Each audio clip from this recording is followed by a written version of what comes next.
Hello friends, welcome to NEEV. So after the discussions of the first three papers of our mock test series for the upcoming Haryana Civil Services exam, today we will be discussing the fourth paper and especially the first 50 questions of it. The rest 50 will be discussed in the next part in the upcoming days. So let's start with question number 1.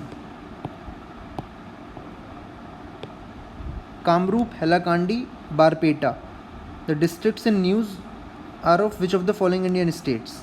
The correct answer to this question is option number C, Assam. Moving to the next question, which of the following statements is or are correct regarding UNESCO Creative Cities Network? तो question में students हमारे से correct पूछ रहा है, तो इसका answer होगा ए 1 and 3. अब सेकंड स्टेटमेंट रॉन्ग क्यों है? क्योंकि वो कह रहा है Srinagar is the only designated Indian city in the field of crafts and folk arts. तो केवल श्रीनगर नहीं है, इसमें जयपुर भी है इसी कैटेगरी में in the field of crafts and folk arts. Total कितनी इंडियन सिटीज़ हैं इसमें? ये भी एक क्वेश्चन हो सकता है कि how many Indian cities are designated in the UNESCO creative cities network. तो टोटल 6 इंडियन सिटीज़ हैं. कौन कौन सी? मुंबई, चेन्नई, हैदराबाद, वाराणसी, जयपुर और श्रीनगर. अब आप ये भी देख लीजिएगा कि कौन सी सिटी किस कैटेगरी के अंडर फॉल करती है. Moving to the next question, question number 3. The first estimates committee in the post-independence era was constituted in 1950 on the recommendation of the then finance minister. इसका करेक्ट आंसर होगा John मठाई. Estimates committee में जो है वो 30 members होते हैं और 30 के 30 मेंबर लोकसभा से होते हैं. तो इस कमेटी में राज्यसभा का कोई भी रिप्रेजेंटेशन नहीं होता है. अब इसका काम क्या होता है? इसका फंक्शन ये होता है कि एग्जामिन करता है estimates included in the budget, और ये सजेस्ट करती है economies in the public expenditure. तो इसको कई बार हम इकोनॉमीज़ कमेटी भी कहते हैं. Moving to the next question, question number 4. Ergotism is cause due to, इसका करेक्ट आंसर होगा A, consumption of contaminated grains. ये एक टॉक्सिक कंडीशन है जो ग्रेन्स या फिर ग्रेन प्रोडक्ट्स या ग्रासेस को खाने से हो जाती है. वो ग्रेन प्रोडक्ट्स या ग्रासेस जो इन्फेक्टेड होते हैं फंगस से. Moving to the next question, UK Sinha committee is related to which among the following. इसका करेक्ट आंसर होगा एमएसएमईज. 2019 में आरबीआई ने कमेटी कॉन्स्टिट्यूट की थी, यूके सिन्हा कमेटी. ये किस लिए थी? To study the problems faced by MSMEs in India. Moving to the next question, इसमें 4 पेयर्स दिए हैं. एक साइड पे लेक पूछा है, दूसरी साइड पे स्टेट पूछा है. अब ये पूछ रहा है कि कौन से चारों में से कौन से पेयर्स जो हैं करेक्टली मैच्ड हैं. तो इसका आंसर होगा D, first, second and fourth. अब थर्ड गलत क्यों है? क्योंकि जो चोलामू लेक है वो हमारा सिक्किम में है, ना कि असम में. और इस लेक की खास बात यह है कि it is one of the highest lakes in the world. ये किस हाइट पे लोकेटेड है? 6200 metres, Cholamu lake of Sikkim. Moving to the 7th question, which of the following statements is incorrect about the NCBC, National Commission for Backward Classes. इसका answer होगा B, क्योंकि 103rd constitutional amendment act नहीं, इसको 102nd constitutional amendment act ने एक constitutional body बनाया था. अब आप कमेंट्स में ये बताइएगा कि जो 103rd कॉन्स्टिट्यूशनल अमेंडमेंट एक्ट था ये किस चीज़ से रिलेटेड था. इस तरीके से बेनिफिट ये होगा कि एक क्वेश्चन से मल्टीपल इन्फॉर्मेशन आप गैदर कर सकते हैं. मे बी आपके एग्ज़ाम में 103rd कॉन्स्टिट्यूशन अमेंडमेंट पर क्वेश्चन बन के आ जाए, या फिर और बाकी स्टेटमेंट में से किसी चीज़ से रिलेट होकर कोई क्वेश्चन फ्रेम हो जाए. Moving to the next question, question number 8. ये जो क्वेश्चन है आपका, ये एक पर्सनैलिटी के ऊपर है कि एक पर्सनैलिटी के बारे में कुछ इन्फॉर्मेशन दे दी है. ये यूपीएससी का बेसिकली एक ट्रेंड रहा है कि एक पर्सनैलिटी के बारे में कुछ इन्फॉर्मेशन दे के फिर पर्सनैलिटी का नाम पूछ लिया जाता है, पर्सनैलिटी बेस्ड क्वेश्चंस पूछना. अब इसमें पूछ रहा है कि he or she was one of the leading organisers of the Dharasana satyagraha, a protest against the British salt tax in the year 1930. He or she became the youngest president. तो अगर आप पैराग्राफ को पढ़ते हुए जो की टर्म्स हैं उनको अंडरलाइन करेंगे तो आपको आंसर तक पहुंचने में आसानी रहेगी. Of the INC at the age of 35, he or she came up with the monthly journal Lisan us Sidq. He or she was the leader of the Khilafat movement from 1919 to 1924, during which he met Mahatma Gandhi. तो अगर आप यही देख लें कि he or she was the youngest president of the Indian National Congress, तो आप correct answer पे पहुंच जाएंगे, that is Maulana Abul Kalam Azad. 9th question, the structural part of the constitution is to a large extent derived from. इसका correct answer होगा B, government of India act of 1935. देखो जो Indian constitution frame हुआ था उसमें बहुत सारे फीचर्स यूएस के कॉन्स्टिट्यूशन से लिए गए थे, यूके के, रशिया के, जर्मनी के, फ्रांस के, लेकिन जो उसका स्ट्रक्चर था, जो उसका ढांचा था, मोर और लेस काफ़ी हद तक वो गवर्नमेंट ऑफ इंडिया एक्ट 1935 से लिया गया था, तो इसलिए इसका आंसर होगा B.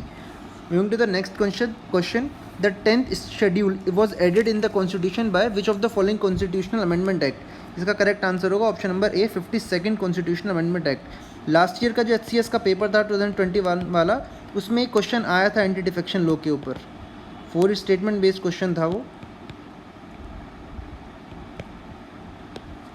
Moving to the next question, which of the following best describes factoring in economics. इसका करेक्ट आंसर होगा C, a transaction where an entity sells its receivables to a third party for immediate funds. अब basically factoring होती क्या है? Factor होता है एक funding source जो एग्री कर जाता है कि एक कंपनी को वो जो इन्वॉइस होगा उसकी वैल्यू देगा किसी भी कमीशन या डिस्काउंट के बदले में। ये कंपनीज को किस तरह से हेल्प करता है? ये हेल्प करता है कि जो उनकी शॉर्ट टर्म कैश नीड्स होती हैं वो अपने रिसीवेबल्स को कंपनी बेच के उसके बदले में कैश ले लेती है एक फैक्टर से। Hermit recently seen in news is a spyware. इस टाइप के क्वेश्चंस बहुत पूछे जाने लगे हैं जो करंट इवेंट्स होते हैं, कि कोई भी वर्ड, कोई भी पर्सनैलिटी, कोई भी नई टेक्नोलॉजी जो न्यूज़ में चल रही होगी उसका नाम देके पूछ लेंगे कि ये क्या था। अब हर्मिट क्या है कि स्पाईवेयर है on the lines of Pegasus by NSO group. Moving to the next question, question number 13, which of the following is incorrectly matched. एक तरफ डेजर्ट्स दिए हैं, दूसरी तरफ कि वो कहाँ पे सिचुएटेड हैं, लोकेटेड हैं। इसका करेक्ट आंसर होगा 13th का सी, क्योंकि जो सेचुरा डेजर्ट है ये ईरान में नहीं पेरू में है। Moving to the next question, question number 14, the second schedule of the Indian constitution has provision relating to the emoluments, allowances, privileges and so on of which among the following, governors of the states, जजेस of the supreme court. इसका answer होगा first and second only, that is D. तो जो हमारा second schedule है वो किसके साथ डील करता है? प्रेसिडेंट के साथ, गवर्नर्स के साथ, हाई कोर्ट के जजेस के साथ, सुप्रीम कोर्ट के जजेस, कैग के साथ, और हमारा लोकसभा के स्पीकर, डिप्टी स्पीकर, राज्यसभा के चेयरमैन और डिप्टी चेयरमैन के साथ। इन 9 लोगों को ध्यान रखिए आप सेकंड शेड्यूल के लिए। ये जो दोनों हैं ये आएंगे हमारे थर्ड शेड्यूल में। Moving to the next question, Janakpur Dham railway station is situated in which of the following states, in which of the following countries. इसका करेक्ट आंसर होगा नेपाल। अब ये क्यों न्यूज़ में रहा? क्योंकि जून 2022 में जो हमारी पहली भारत गौरव ट्रेन थी,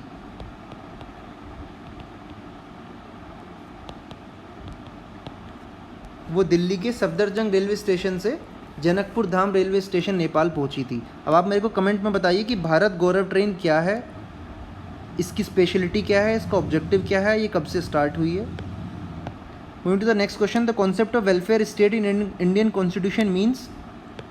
इसका करेक्ट आंसर होगा B, state playing a key role in the protection and promotion of the economic and social wellbeing of its citizens. अगर आप बाकी 3 ऑप्शंस को पढ़ेंगे तो आपके लिए बहुत ईजी हो जाएगा एलिमिनेट करना। Moving to the question number 17, which among the following correctly describes saprophytic plants. इसका करेक्ट आंसर होगा plants that obtain food from dead matter. अब इसका अगर एग्जांपल देखें सेप्रोफाइटिक प्लांट्स का, तो एग्जांपल होगा इंडियन पाइप या फिर mushrooms etcetera. Moving to the next question, question number 18, which among the following are part of the basic structure of the Indian constitution. इसका करेक्ट आंसर होगा all of the above, C. अब basic structure of the Indian constitution का origin कब हुआ? ये जो doctrine है ये इस्टेब्लिश किया गया था इंडियन जुडिशरी के द्वारा 24 अप्रैल 1973 में। किस केस का इससे रिलेशन है वो आप मेरे को कमेंट बॉक्स में बताइए, ये आपके लिए हिंट है। Going to the next question, question number 19, which of the following best describe soil erosion. ये क्वेश्चन जो है आपका NCERT से लिया गया है, NCERT geography class 10 page number 11। एक बार देखिएगा ज़रूर NCERT को खोल के, इसी क्लास की क्लास 10th का पेज 11 की कैसे ये क्वेश्चन वहाँ से फ्रेम किया गया है। इसका करेक्ट आंसर होगा C, the denudation of the soil cover and subsequent washing down. Moving to the next question, question number 20, which of the following statements about e RUPI is or are correct. ये बहुत important topic है e-rupee, जो अभी तक किसी exam में शायद cover नहीं हुआ है। अब वो पूछ रहा है कि कौन कौन से स्टेटमेंट इसके बारे में करेक्ट है। इसका करेक्ट आंसर है ए, 4th स्टेटमेंट गलत है, it is same as virtual currency. Virtual currency नहीं होती है। अब ई-रूपी बेसिकली है क्या? ई रूपी एक इलेक्ट्रॉनिक वाउचर है। जैसे क्या है कि किसी कंपनी ने अपने एम्प्लॉय को वाउचर दिया, तो ये पर्सन स्पेसिफिक रहता है, पर्पज़ स्पेसिफिक रहता है कि जो वाउचर दिया जाएगा, अगर गूगल अपने एम्प्लॉय को कोई वाउचर देती है एक्स एम्प्लॉय को, तो वो जो वाउचर है उसको एक्स एम्प्लॉय ही यूज़ कर सकता है, वाई नहीं कर सकता। और अगर वो दिया गया उसको किसी पर्टिकुलर चीज़ की शॉपिंग के लिए कि उसको क्रोमा से शॉपिंग करनी है, तो वो क्रोमा पे ही चलेगा, वो बिग बास्केट पे नहीं चलेगा। तो पर्सन स्पेसिफिक है और पर्पज़ स्पेसिफिक है, तो इसी का यही ई रूपी का कॉन्सेप्ट है। Moving to the next question, after Andhra Pradesh and Jharkhand which state recently become the third state where uranium has been found in India? इसका करेक्ट आंसर होगा Rajasthan. Moving to the next question, when did the Constituent Assembly meet for the last time when the members appended their signatures to the Constitution of India? इसका correct answer होगा B, January 24, 1950. Moving to the next question, which of the following is a leguminous crop? इसका correct answer होगा A, pulses. अब ये question आपका frame हुआ है NCERT class 10 geography से, पेज नंबर 48 से। Moving to the next question, the levels of blood calcium and phosphate in human body are regulated by parathyroid hormone. 25th, which of the following statements is incorrect? इसको बहुत focus रखिएगा हमेशा question पढ़ते हुए, incorrect या correct, क्योंकि कई बार हमें क्वेश्चन आ रहा होता है बट हमें कीवर्ड मिस कर जाते हैं, उसके चक्कर में गलत आंसर टिक कराते हैं। Incorrect about the Khajuraho school, a subsect of the Nagara school of temple architecture. इसका करेक्ट आंसर होगा C, the temples were generally south or west facing. वो basically south or west facing नहीं थे, नॉर्थ और east facing थे। अगर हम बात करें खाजुराहो ग्रुप ऑफ मॉन्यूमेंट्स की, तो ये बेसिकली हिंदू और जैन टेम्पल्स का ग्रुप थे, छतरपुर डिस्ट्रिक्ट एमपी में। ये यूनेस्को वर्ल्ड हेरिटेज साइट भी है।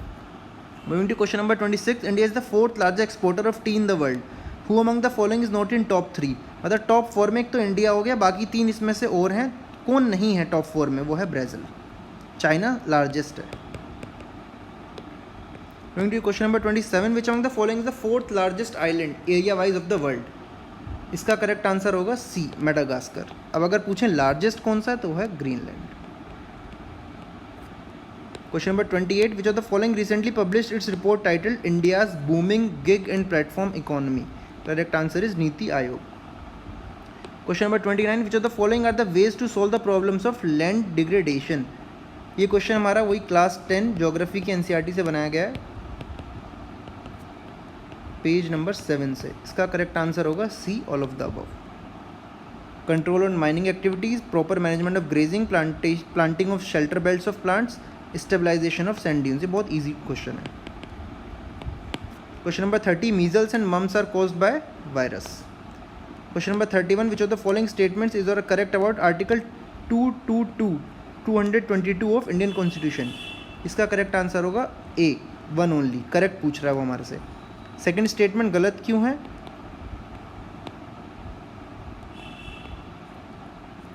The chief justice of India after consultation with the president transverse अ जज। बेसिकली अपोजिट दे दिया, प्रेसिडेंट ट्रांसफर्स अ जज after consultation with the chief justice of India. It's not the chief justice of India who transverse the जज, but the president who transverse अ जज after consultation with the chief justice of India. Question number 32, who among the following proclaimed the dams as the temples of modern India? इसका correct answer होगा जवाहरलाल नेहरू। ये question कहाँ से बनाया गया है? Class 10 geography NCERT, page number 26। Question number 33, which of the following vitamin is soluble in water?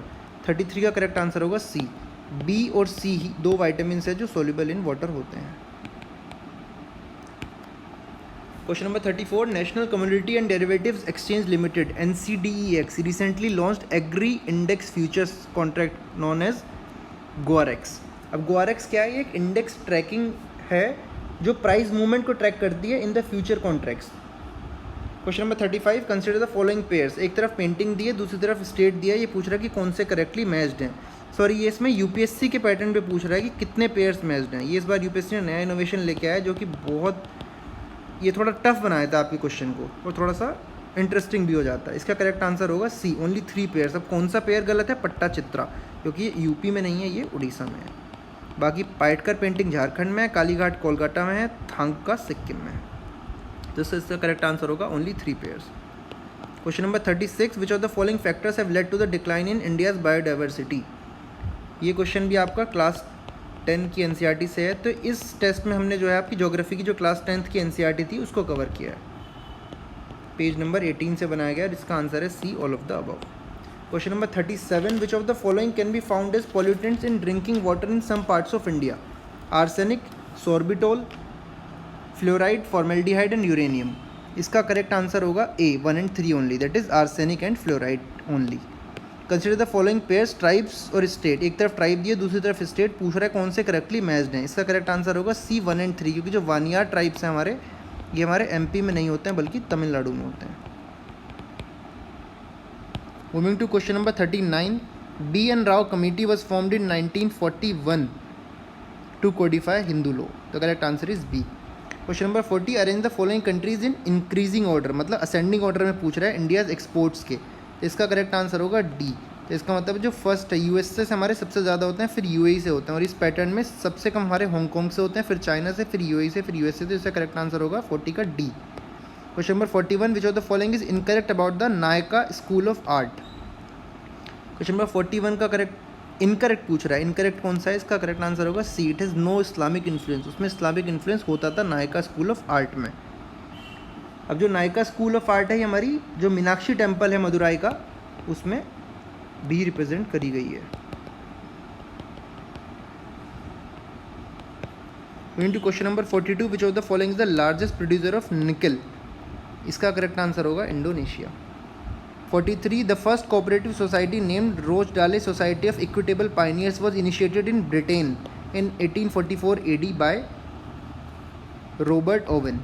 अभी question इसमें ये भी बन सकता है कि ये जो फर्स्ट कोऑपरेटिव सोसाइटी ये कहाँ बनी थी? ब्रिटेन में। कब बनी थी? 1844 में। किसने बनाई थी? रॉबर्ट ओवन ने। तो इसी एक क्वेश्चन में 3 इन्फॉर्मेशन आपको याद रखनी है, और चौथा सोसाइटी का नाम भी। तो एक क्वेश्चन में आपको 4 क्वेश्चन बनते हुए दिख रहे हैं। Question number 44, which of the following is incorrect about the Udantapuri university of ancient India? Incorrect पूछ रहा है, तो इसका करेक्ट आंसर होगा 8, was made under the patronage of Pala dynasty king Shurapala 1। ये शूरापाला 1 के अंडर नहीं बनी थी, ये गोपाला 1 के अंडर बनी थी। बाकी तीनों स्टेटमेंट सही है कि it is considered as the second oldest of India's mahavihara after Nalanda. It was a Buddhist mahavihara. It was destroyed by Bakhtiyar Khilji. अब आप मेरे को कमेंट बॉक्स में बताइए कि बख्तियार खिलजी ने और कौन कौन सी यूनिवर्सिटी थी इंडिया की जो डिस्ट्रॉय की थी, और ये कौन था बख्तियार खिलजी, कहाँ से बिलोंग करता था, कब इंडिया में आया, क्या इसका पर्पज़ था। Question number 45, consider the following pairs. एक तरफ न्यूज़पेपर दिया है, दूसरी तरफ जर्नलिस्ट दिया है। अब पूछ रहा है कि which of the above pairs are correctly match. तो 45 का आंसर होगा A1 ओनली, क्योंकि जो एडवोकेट है इस न्यूज़पेपर को लिखा था GP वर्मा ने, और जो इंडियन मिरर न्यूज़पेपर है इनको लिखा था देवेंद्र नाथ टैगोर ने। Question number 46, which of the following correctly describes cold blooded animals? इसका करेक्ट आंसर होगा बी। कोल्ड ब्लडेड एनिमल्स वो एनिमल्स होते हैं जो अपना जो बॉडी इंटरनल टेम्परेचर है सराउंडिंग्स के हिसाब से खुद रेगुलेट नहीं कर पाते। Question number 47, which of the following minerals is used in the manufacturing of steel? तो इसका करेक्ट आंसर होगा सी, मैंगनीज। ये क्वेश्चन हमारा कहाँ से बना है? क्लास 10 की एनसीईआरटी से, ज्योग्राफी,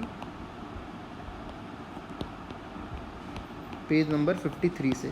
अब इंडिया में जो लार्जेस्ट रिजर्व्स हैं मैंगनीज के, वो कहाँ पे हैं? उड़ीसा में।